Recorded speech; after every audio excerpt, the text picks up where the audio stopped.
Anda kembali bersama kami dalam Market Review. Pemirsa, pemerintah memberikan sejumlah insentif yang mampu menahan dampak ketidakpastian ekonomi global bagi sektor real di Indonesia.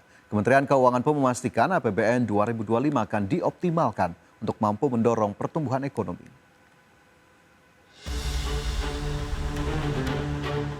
Meski perekonomian dunia masih diliputi ketidakpastian termasuk yang diakibatkan oleh konflik geopolitik dan geoekonomi, Menteri Keuangan Sri Mulyani Indrawati menegaskan Indonesia masih sangat jauh dari potensi krisis ekonomi. Hal tersebut antara lain karena pemerintah telah memberi sejumlah insentif yang mampu mendorong sektor real sehingga tidak mengalami pelemahan. Justru kalau kita lihat ini, dan tadi juga pemerintah mencoba menjaga daya beli masyarakat dengan membuat langkah-langkah menurunkan administered price, itu tujuannya supaya kita tetap stabil, makanya disebut resilient. Makanya kalau tadi saya sebutkan di dalam growth-nya, konsumsi rumah tangga masih tumbuh 4,96, itu adalah growth ya, tahun sampai akhir tahun, dan Januari Februari deflasi karena berbagai langkah tadi, harga pangan turun, kemudian beberapa diskon listrik. Itu menunjukkan krisis nggak, Konita? Enggak kan ya, itu upaya ya, jadi supaya mendudukkan lagi. Kepala Badan Kebijakan Fiskal Kementerian Keuangan Febrio Kacaribu menjelaskan, pemerintah akan senantiasa memastikan APBN tetap berada dalam jalur yang benar dalam mengoptimalkan belanja negara demi menjaga pertumbuhan ekonomi. Dengan adanya berbagai tantangan dalam perekonomian baik dari dalam dan luar negeri, Febrio menyatakan bahwa realisasi APBN harus dipastikan berjalan secara efisien. Febrio memastikan realisasi APBN akan dapat dirasakan secara langsung oleh masyarakat serta mendorong pertumbuhan ekonomi. Dari Jakarta, Rarjo Patmo, IDEX Channel.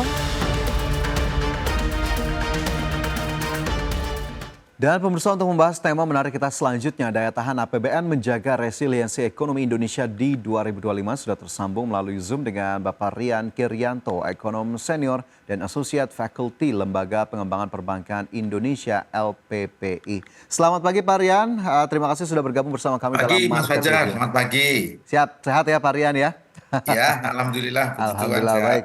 Pak Rian, ini kalau kita berbicara soal APBN, saya ingin mengawali terlebih dahulu dengan rilis APBN kita yang ternyata sudah absen 2 bulan di tahun 2025 ini. Iya, Bagaimana betul. kemudian kita harus menilai perilisan ini? Apakah kemudian ada sesuatu hal yang memang dalam tanda kutip begitu ya, kurang transparan nih sehingga akhirnya harus absen 2 bulan? Dan bagaimana kemudian mereview apa yang kemudian dirilis oleh Bu Menteri Keuangan kemarin?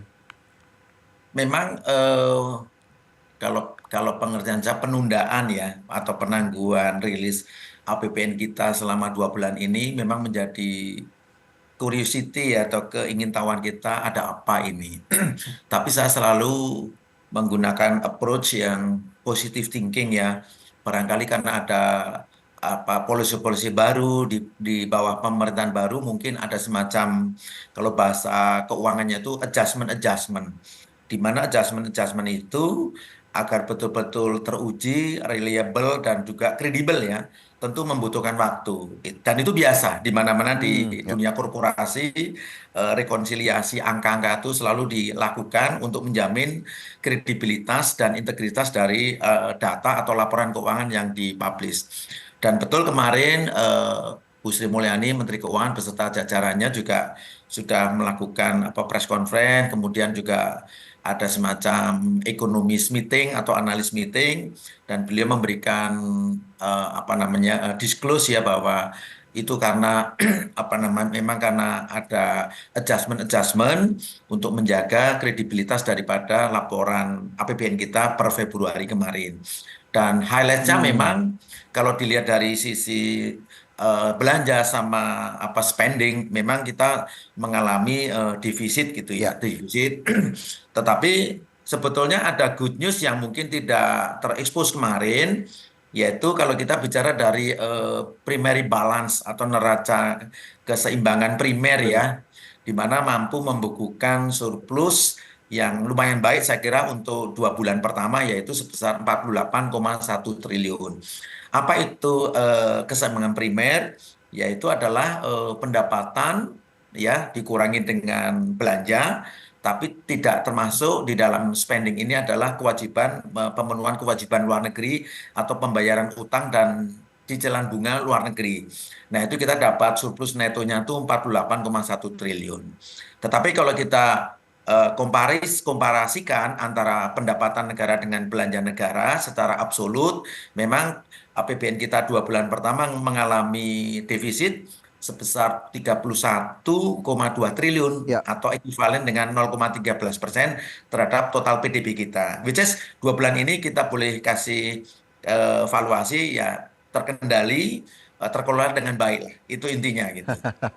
Terkelola dengan baik, terkendali, defisit tadi 31,2 triliun per Februari atau 0,13% dari PDB yang lagi-lagi memang Bu Menteri Keuangan bilang ini masih sesuai dengan target, begitu ya, masih di bawah 2,53% dari PDB. Tapi kalau bergeser sedikit ke sisi penerimaan lah, contohnya pajak begitu Pak Rian, ini kita lihat Iya. ternyata anjloknya cukup dalam ya, lebih dari 30%. Ini apa yang kemudian bisa kita lihat dari data penerimaan pajak sejauh ini? Kalau pajak itu kan sebetulnya resultante dari economic activity ya, atau Hmm, business hmm. activity. Dan behavior atau perilaku kegiatan ekonomi kita, dunia usaha kita itu biasanya di 2 bulan pertama itu memang belum, kalau bahasa anak mudanya itu belum gaspol ya, belum gaspol. Dia masih istilahnya masih apa namanya memulai pentahapan untuk mulai menginjak gas lebih besar lagi. Dan itu tercermin juga dari apa namanya revenue atau profit dari pelaku usaha yang lain, termasuk di sektor keuangan. Dan lebih spesifik adalah di perbankan. Itu biasa. Ada orang mengatakan itu semacam Januari effect dan sebagainya. Itu normal. Tetapi saya yakin di bulan Maret onward, apalagi bulan Maret itu ada aktivitas ekonomi yang besar karena ini kita masuk bulan Ramadan, sebentar lagi kita Lebaran Idul Fitri, tentu aktivitas ekonomi akan meningkat lagi. Jadi saya ingin Hmm, menggarisbawahi ya. apa namanya revenue dari pajak yang memang tertekan itu bukan karena itu kejadian yang tidak normal, itu Hmm, normal saja karena mengiring dengan apa namanya kegiatan ekonomi yang melemah. Ditambah lagi jangan lupa Mas Fajar, ya. kita cermati juga memang di sisi penerimaan itu kan ada pendapatan dari sektor pertambangan ya. Nah, kita tahu harga komoditas di pertambangan itu kan secara globally kan juga menurun ya. Kalau bahasa satu back to normal lah. Contohnya gold atau batu bara. Nah, ini tentu memberikan pengaruh juga kepada sisi penerimaan perpajakan pemerintah, terutama dari sisi pajak penghasilan ya atau PPH. Jadi 2 bulan ini saya kira masih oke lah, masih normal gitu. Hmm, Tetapi oke, untuk spendingnya kan nggak boleh ditahan, Mas Fajar. betul. Jadi kita bisa lihat belanja daripada pemerintah, baik untuk kementerian lembaga di tingkat pusat maupun ke transfer ke daerah kan nggak boleh berhenti. Sesuai dengan schedule, sesuai dengan terminnya harus dikerjakan. Baik, jadi memang secara umum gitu ya, 2 bulan ini masih ya cukup oke lah ya, kita bilang masih terkendali Iya. ataupun masih terjaga. Nah, kemarin juga Menteri Keuangan Sri Mulyani Rawati sempat menyebutkan begitu ya Pak Rian, bahwa Indonesia dari sisi geopolitik maupun geoekonomi, terutama dengan hadirnya Presiden baru Amerika Serikat Donald Trump, ini juga berpotensi terkena dampaknya karena ternyata Indonesia menjadi salah satu negara yang menyumbang defisit neraca dagang bagi Amerika Serikat.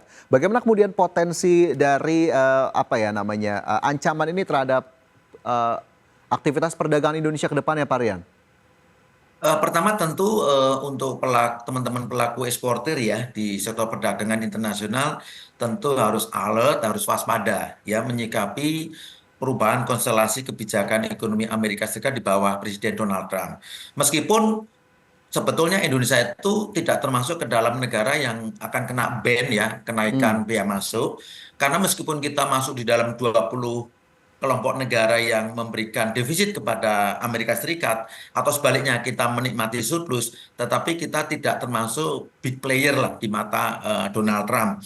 Makanya yang secara direct terpengaruh itu saya masih ingat ada Kanada, kemudian ada Meksiko, ya. kemudian ada China, dan last but not least ada Vietnam, saya ingat saya.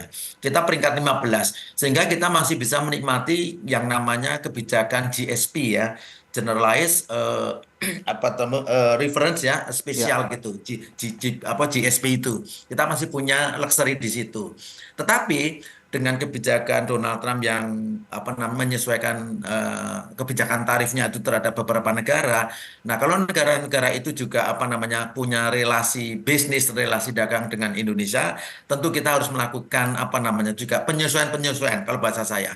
Nah, satu titik kritis yang harus kita cermati, Mas Fajar, yaitu kalau nanti barang-barang produk dari China yang harusnya masuk ke pasar Amerika ternyata tertahan karena kenaikan biaya masuk itu, dan kemungkinan itu harus dipasarkan ke negara lain. Nah, salah satu destinasi untuk pemasaran barang-barang buatan Tiongkok itu adalah Indonesia. Karena kita memiliki potensi pasar yang besar bagi barang-barang made in China. Dan mohon maaf, kita tidak bisa melarang loh atau membatasi. Karena kalau nggak salah di tahun 2012 atau 2013 yang lalu, itu ada kesepakatan yang namanya ASEAN Plus 1. Nah, ASEAN Plus 1 itu ternyata kesepakatan antara negara-negara ASEAN, ASEAN 10 ya, itu dengan China. Di mana itu dalam koridor atau frame Free Trade Arrangement, FTA ya, itu ada semacam pembebasan barang-barang dari ASEAN masuk ke pasar Cina dan sebaliknya barang-barang Cina masuk ke pasar ASEAN termasuk Indonesia. Nah, di titik ini tentu Ya, pebisnis domestik kita harus melakukan tadi langkah-langkah preemptif, antisipatif agar mampu baik. menahan kemungkinan gempuran masuknya barang-barang buatan dari Cina Oke. itu. Nah, Itu yang kemudian menjadi critical point yang memang harus diperhatikan dari betul. situasi Iya. saat ini begitu ya, Iya. terkait dengan tadi potensi membanjirnya produk-produk dari negara-negara yang sepertinya dipersulit oleh Amerika Serikat. Baik, Pak Rian, kita masih punya satu segmen lagi, nanti kita lanjutkan kembali diskusi kita di hari ini dan pemirsa tetaplah bersama kami, Market Review segera kembali.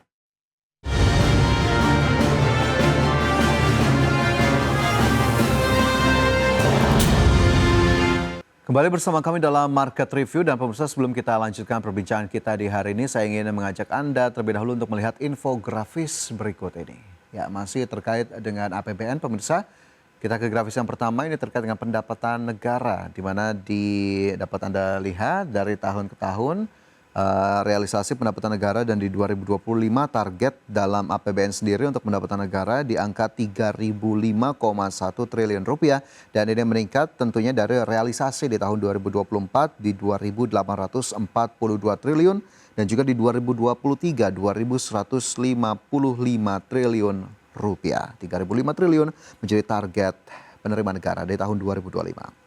Sementara itu kita ke infografis berikutnya terkait dengan defisit APBN, dan ini tentunya menampilkan persentase defisit terhadap produk domestik bruto Indonesia. Target di tahun 2025 di angka 2,53% terhadap PDB, adapun realisasi di tahun 2024 2,29%, 2023 1,65%. Kemudian jika kita tarik ke belakang di tahun 2020, defisit mencapai 6,14% yang kita tahu itu merupakan periode pandemi COVID-19.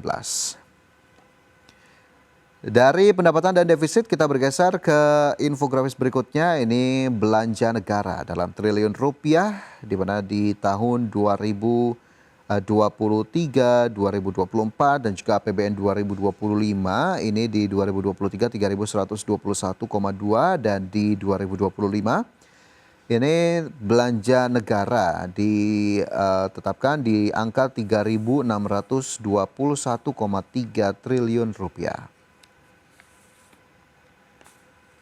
Sementara itu berbicara soal perekonomian Indonesia, kita juga cermati bersama bagaimana kemudian data dari PMI Manufaktur Indonesia. Ya, PMI Manufaktur perkembangannya kita lihat dari akhir tahun 2024 di Desember ini di 51,2, kemudian bergerak ke level 51,9 pada Januari 2025, meningkat ke level 53,6 pada bulan Februari, di mana di atas level 50 menandakan masih dalam zona ekspansi. Adapun jika kita lihat di bulan-bulan sebelumnya, PMI Manufaktur Indonesia justru cukup sering berada di bawah level 50 di 49,6, 49,2 dan juga 48,9. Sementara itu jika kita lihat ke infografis berikutnya terkait dengan sektor ekonomi penyumbang PDB terbesar Indonesia tahun 2024, industri pengolahan 18,98%, industri perdagangan 13,07%, pertanian 12,61%, konstruksi 10,09%, dan pertambangan 9,15%. Ya, kembali kita lanjutkan diskusi kita hari ini bersama dengan Bapak Rian Kiryanto, ekonom senior dan Associate Faculty Lembaga Pengembangan Perbankan Indonesia ataupun LPPI. Pak Rian, saya sedikit bergeser kembali ke target APBN di tahun 2025 tadi. Penerimaan negara ditargetkan di angka kurang lebih 3.005 triliun rupiah. Apa yang kemudian harus dioptimalkan untuk kemudian mencapai target di tahun ini? Saya itu selalu berpikirnya mengenai ini, Mas Fajar. Ini kan kita bicara isu besarnya adalah mengenai diksi atau narasi penghematan atau efisiensi. Ya. Dalam terminologi yang baik, efisiensi itu adalah bagaimana kita menggunakan alokasi anggaran itu secara disiplin ya, sehingga betul-betul efisien. Tetapi itu masih ada kesinambungannya dengan diksi yang satunya lagi, yaitu efektif. Dalam artian bahwa penggunaan anggaran yang dilakukan dengan transparan, dengan accountable dan auditable itu juga mampu mencapai tujuannya. Ya, artinya kalau kita dalam konteks persentase target, tentunya 100% mencapai targetnya. Nah, itulah batasan efisien dan efektif. Mudah-mudahan penyerapan anggaran itu berlaku seperti ini, selain efisien tapi juga efektif. Yang kedua tentu karena situasi lingkungan ekonomi saat ini sebetulnya kalau kita katakanlah relatif tidak kurang friendly ya, karena ada perubahan arah kebijakan dari Amerika Serikat yang itu juga akan diikuti oleh negara-negara lain. Tentu pemerintah kita harus betul-betul piawe ya, taktikal di dalam bagaimana mengeksplorasi sumber-sumber penerimaan agar betul-betul bisa optimal. Tidak ada tanda petik, tidak ada kebocoran, semuanya registered dan semuanya terkolek dengan baik sehingga mampu memenuhi target. Karena untuk mencapai revenue yang kurang lebih 3.100 triliun tadi nggak mudah di dalam lingkungan ekonomi yang sedang seperti ini. Oleh karena itu, penyerapan anggaran itu betul-betul harus efisien dan efektif dalam kerangka memberikan daya ungkit ya, atau memberikan multiplier efek kepada kegiatan-kegiatan ekonomi secara menyeluruh. Nah, kalau kegiatan ekonomi itu bisa membesar, melebar, kemudian terdistribusi dengan baik, tentu sumber-sumber pendapatan akan semakin bertambah juga atau melebar. Nah, inilah yang bahasa saya itu sebetulnya strategi ke depan itu adalah bagaimana melakukan ekstensifikasi sumber-sumber penerimaan negara tanpa sumber-sumber pemberi penerimaan kepada negara itu merasa terganggu, yaitu melalui kebijakan-kebijakan yang betul-betul investor friendly atau market friendly.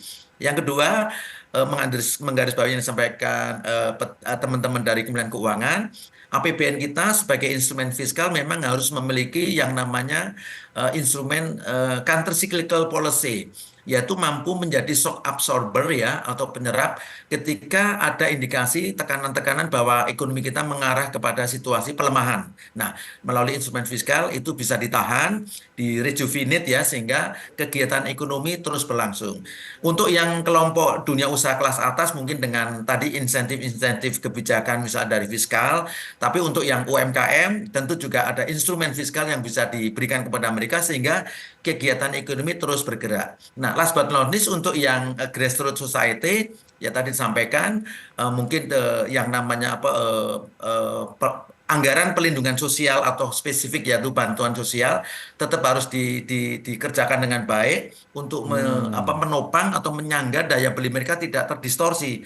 Karena kalau daya beli masyarakat itu terdistorsi tentu akan mempengaruhi kegiatan ekonomi baik dari sisi produksi maupun dari sisi penyerapan produksi itu sendiri. Itu highlight-nya Mas Fajar. Ya baik, jadi memang tadi jika kita lihat dari sisi penerimaan, kemudian juga belanjanya, ini ternyata lagi-lagi memang tidak bisa dilepaskan dari efisiensi dan juga efektif begitu seperti tadi Pak Rian sebutkan, dan kita harapkan tadi optimalisasi bisa kemudian dilakukan oleh pemerintah, terutama dalam hal tadi pemetaan, bagaimana kemudian meningkatkan penerimaan negara sekaligus di waktu yang sama efektif dalam menggunakan pos-pos belanja negara di tahun 2025. Pak Rian, sebetulnya masih banyak sekali yang bisa kita gali terkait dengan tema kita di hari ini, tapi sayang sekali waktu kita terbatas. Terima kasih banyak Pak Rian sudah bergabung bersama kami Terima dalam kasih, Market Mas Review di Fajar. hari ini. Dan semoga kita harapkan tentunya ya diskusi kita kali ini bisa menjadi masukan lah atau mungkin insight juga bagi para pemirsa terkait dengan pengelolaan APBN di tahun 2025. Pak Rian, terima kasih banyak. Salam sehat Terima untuk kasih. Anda. Salam. Dan pemirsa, 1 jam sudah saya menemani Anda dalam program Market Review. Perbaharui terus informasi Anda hanya di IDX Channel, your trustworthy and comprehensive investment reference. Dan karena urusan masa depan harus ke depan, aku investor saham. Saya Fajar Wayong pamit undur diri, sampai jumpa.